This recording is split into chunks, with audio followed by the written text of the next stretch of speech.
ان حضرات نے دارالعلوم دیوبند کی بنیاد رکھی کہ چلو ہم دونوں نظام کو لے کر ہم نے کوشش کر کے دیکھ لی، نہیں کامیاب ہو رہے ہیں، تو چلو کم از کم اپنا دین اور ایمان بچا کر تو رکھیں، دارالعلوم دیوبند کی بنیاد رکھی۔ اس کے بعد اور مدرسے قائم ہوئے، ان کے اندر ٹھیٹھ مذہبی تعلیم جو تھی وہ دی جانے لگی تاکہ کم از کم دین اپنی اصل شکل و صورت کے اندر اس بر صغیر کے اندر باقی رہ جائے۔ یہ سلسلہ چلتا رہا چلتا رہا چلتا رہا، یہاں تک کہ پاکستان بن گیا۔ پاکستان بننے کے بعد پاکستان کے جو بنانے والے جو بڑے بڑے علماء کرام تھے، جیسے علامہ شبیر احمد عثمانی رحمۃ اللہ علیہ، علامہ ظفر احمد عثمانی رحمۃ اللہ علیہ، میرے دادا حضرت مفتی محمد شفیع صاحب رحمۃ اللہ علیہ، میں نے خود یہ ملفوظ اپنے دادا رحمۃ اللہ علیہ کا اپنے والد صاحب سے بارہا یہ ملفوظ میں نے سنا۔ وہ فرمایا کرتے تھے کہ پاکستان بننے کے بعد ہمیں نہ دارالعلوم دیوبند کی ضرورت ہے، نہ علی گڑھ کی ضرورت ہے، ہمیں ایک ایسے نصاب تعلیم کی ضرورت ہے جو نصاب تعلیم ہماری دنیا کی ضرورت کو بھی پورا کرے اور ہماری دین کی ضرورت کو بھی پورا کرتا ہو۔ اور وہ یہ کہا کرتے تھے، چنانچہ وہ تعلیمی کمیشن کے ممبر رہے ایک عرصے تک جو گورنمنٹ نے قائم کیا تھا، اور اس میں انہوں نے وہ تمام تجاویز اپنے علم اپنے تجربے سے جو وہ کر سکتے تھے، انہوں نے اس کی تجاویز کو مرتب کر کے حکومت پاکستان کو بھی پیش کیا، آج بھی وہ چھپی ہوئی ہے۔ اور انہوں نے یہ نصاب بنایا تھا کہ میٹرک تک تمام مدرسے، اسکول، کالج سب کی تعلیم ایک ہونی چاہیے۔ یہ تفریق نہ ہو کہ صاحب دینی مدرسے کا بچہ تو کلام پاک پڑھے گا، اس کے لیے تو کلام پاک پڑھنے کی گنجائش ہے، لیکن اسکول کالج جانے والے بچے کو تعلیمی میدان میں کلام پاک کی تعلیم کی کوئی سہولت میسر نہیں، کوئی موقع میسر نہیں۔ مسئلہ مسائل مذہبی تعلیم والا تو حاصل کرے گا، سیکھے گا، لیکن اسکول کالج جانے والے بچے کو نماز اور وضو کے طریقے بھی پتہ نہیں ہوں گے۔ اس تفریق کو انہوں نے مٹایا تھا۔ ایک ایسا نصاب تعلیم وہ فرماتے تھے کہ ہمیں ضرورت ہے جو در حقیقت ہماری وقت کی ضرورت، جو دین کی ضرورت ہے اور جو دنیا کی ضرورت ہے، اس پر مل بیٹھ کر ہمیں ایک تعلیم مرتب کرنی چاہیے، تاکہ جب ہمارا بچہ میٹرک کر کے فارغ ہو تو تمام ملک کے بچوں کی یکساں تعلیم ہو، دینی بھی اور دنیاوی بھی۔ پھر وہ فرماتے تھے کہ میٹرک کے بعد پھر ہم الگ الگ، جس کو اگر ڈاکٹر بننا ہے وہ ڈاکٹر بنے، جس کو انجینئر بننا ہے وہ انجینئر بنے، جس کو سائنٹسٹ بننا ہے وہ سائنٹسٹ بنے، جس کو اکنامسٹ بننا ہے وہ اکنامسٹ بننے کے لیے مختلف فیلڈ میں چلا جائے، جس کو عالم بننا ہے وہ عالم بن لے، لیکن بنیادی تعلیم دین کی اور دنیا کی وہ یکساں ہونی چاہیے۔ لیکن شامت اعمال ہماری یہ کہہ لیجئے آپ کہ وہ ان کی یہ کوششیں یا ان کی یہ تجاویز یا انہوں نے جو یہ نصاب مرتب کر کے حکومت کو دیا وہ حکومت کو منظور نہیں تھا، چنانچہ نامنظور نہیں ہوا۔ اور وہی طریقہ جو تقسیم پاکستان سے پہلے کا تھا، بدقسمتی سے وہی طریقہ رائج ہو گیا،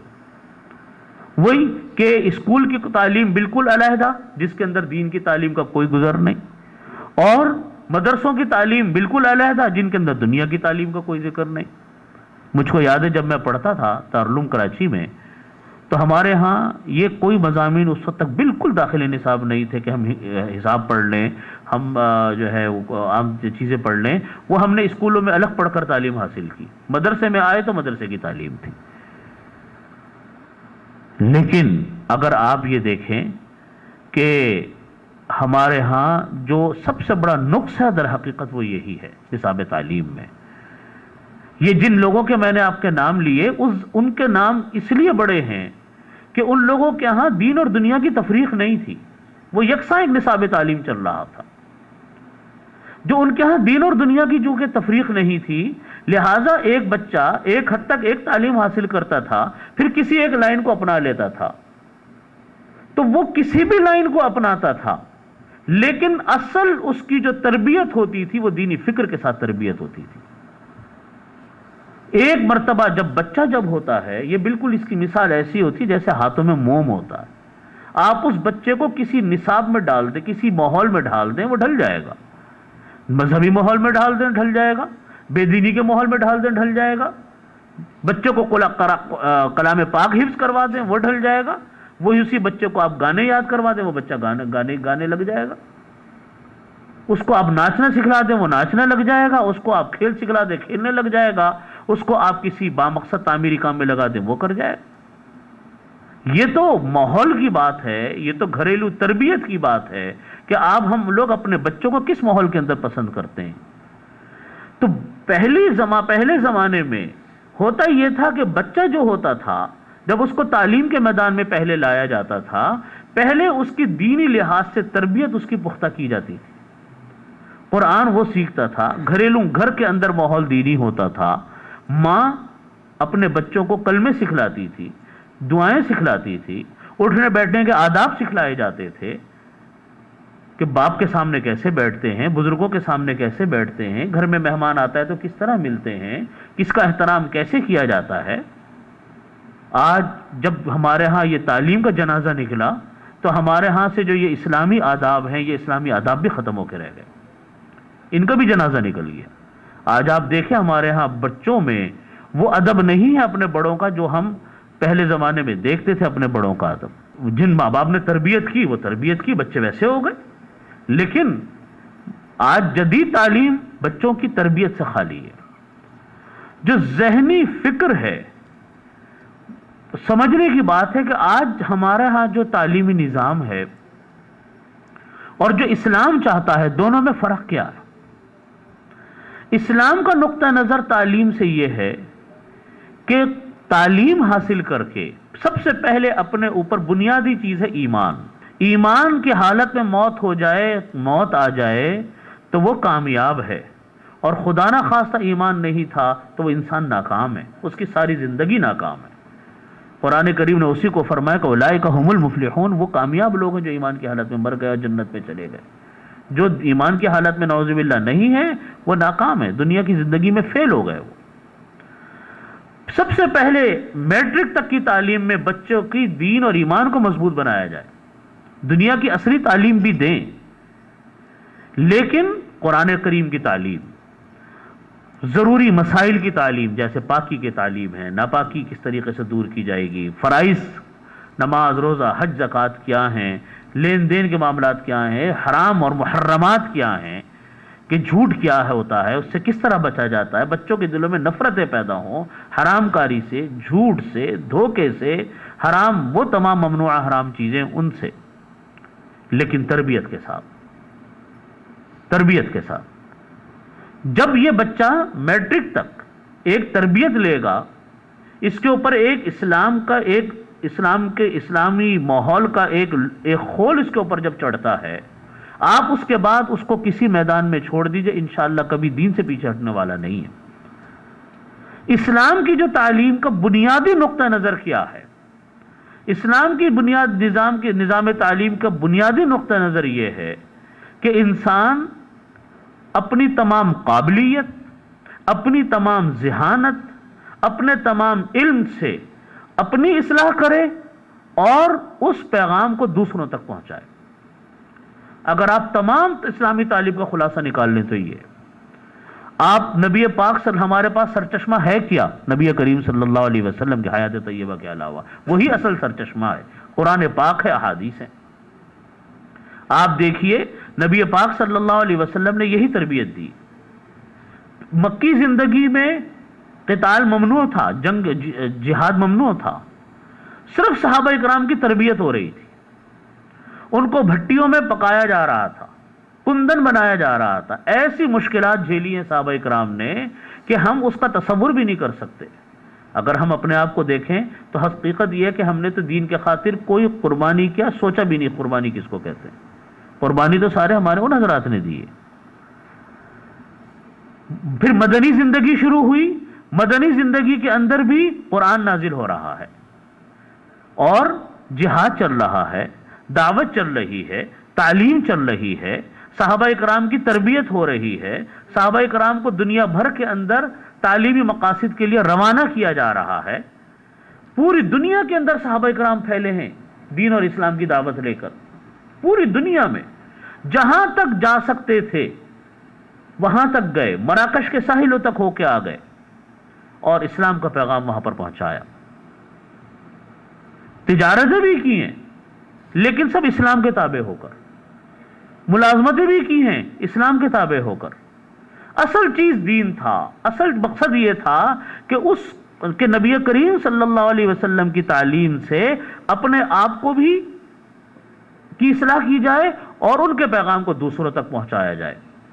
بنیادی فکر یہ تھی، اپنی اصلاح اور اللہ کے پیغام کو دوسروں تک پہنچائیں، اپنے علم کو دوسروں تک پہنچائیں، اپنے آپ سے دوسروں کو فائدہ پہنچائیں۔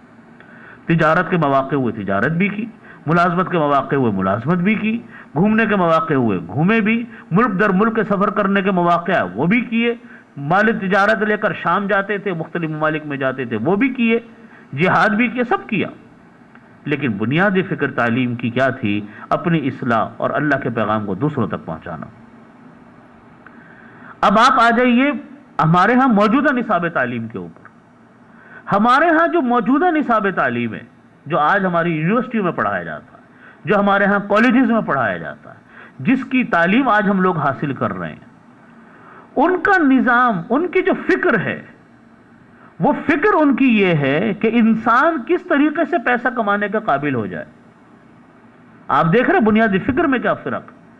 کہ کس طریقے سے مجھ کو اچھی جاب مل جائے، کس طریقے سے مجھ کو اچھی سے اچھا پیکیج مل جائے جاب کے اندر، مجھ کو یہ فیسلٹیز مل جائے، مجھ کو یہ فیسلٹیز مل جائے۔ جب ہم پڑھ رہے ہوتے ہیں، ہمارے ہاں نوجوان پڑھ رہے ہوتے ہیں اسکول یونیورسٹیوں میں، یہ تذکرے کرتے ہیں، یہ فکر ان کے اوپر رہتی ہے کہ صاحب ہمیں وہ تعلیم پڑھنی چاہیے جس کے اندر ملازمت اچھی مل جائے، معاش ہمارا بہتر ہو جائے، روزگار ہمارا اچھا ہو جائے۔ اب آپ ذہنی فکر اور سوچ کا فرق دیکھیے کہ اسلام کے نظام تعلیم میں اپنی بھی فکر ہے کہ اصلاح ہو، دوسروں کی بھی فکر ہے کہ اس کا پیغام پہنچایا جائے، وہ اس کا ایک مشن ہے،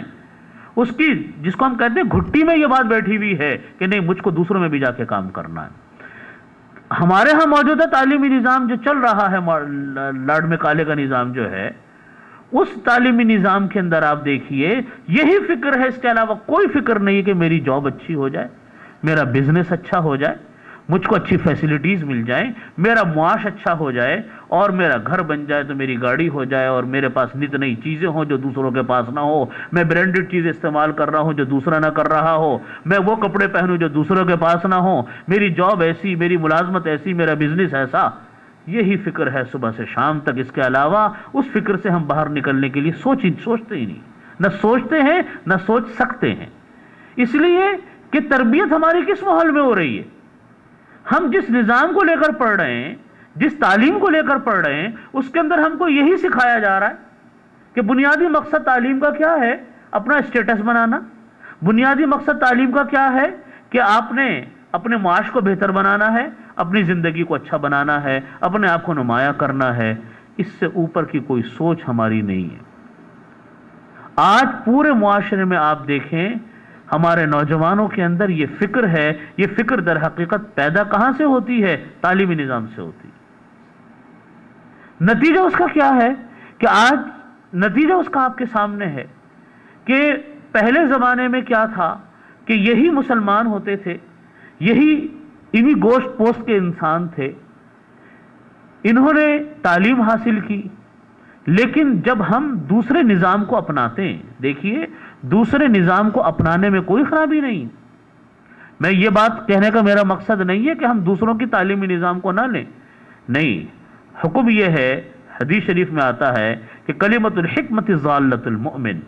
کہ حکمت کا جو کلمہ ہے وہ مسلمان کی اور ایک مومن کی متاع گمشدہ ہے، جہاں سے ملے لے لو، لیکن اس کی شرط یہ ہے لینے کی کہ آپ اس کو اپنی فکر کے ساتھ پڑھیں،